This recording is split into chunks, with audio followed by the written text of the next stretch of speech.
UP के मदरसों में हिंदू बच्चों की मौजूदगी पर कोहराम मचा हुआ है। मदरसों में गैर मुस्लिम तलबा की पढ़ाई को लेकर रिपोर्ट सामने आने के बाद योगी सरकार ने एक्शन लिया तो उलमाए कराम का भी रद्द-ए-अमल सामने आने लगा। इसी के तहत जमीयत उलमा हिंद ने 4 पन्नों की चिट्ठी लिखकर यूपी सरकार पर मदरसों की शिनाख्त मिटाने की कोशिश का इल्जाम लगाया। जमीयत उलमा के इन इल्जामात की तह तक जाने के लिए पुराने वाकयात को समझना होगा। दरअसल पिछले महीने ही National Commission for Protection of Child Rights ने यूपी के मदरसों पर एक रिपोर्ट तैयार की। NCPCR ने इस रिपोर्ट को यूपी सरकार को भेजा।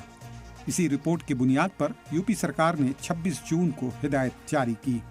सरकार के इस फैसले के खिलाफ जमीयत उलमा हिंद ने मोर्चा खोल दिया। मौलाना महमूद मदनी ने योगी सरकार के इस आर्डर को गैर आईनी बताया।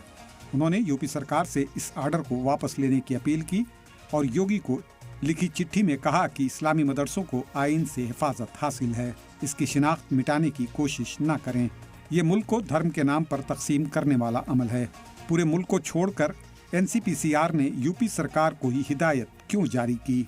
इस ऑर्डर से हजारों मदरसे मुतासिर होंगे, क्योंकि यूपी जैसी बड़ी रियासत में ज्यादा मदरसे हैं। जमीयत यूपी सरकार के हुक्म को बुनियादी हकूक की खिलाफ वर्जी बता रही है, तो वहीं बीजेपी इल्जाम लगा रही है कि उलमा मुस्लिम समाज को मॉडर्न बनने की राह में रुकावट खड़ी करना चाहते हैं।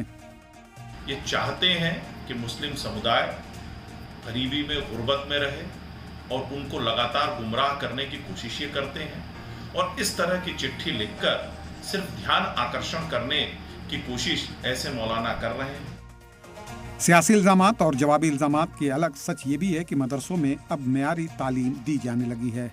अक्सर मदारिस में इंग्लिश समेत स्कूल की बुनियादी तालीम दी जाती है। वहीं मदरसे में साइंस और टेक्नोलॉजी की भी तालीम दी जा रही है।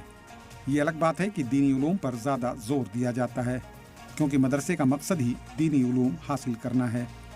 ब्यूरो रिपोर्ट, सलाम TV।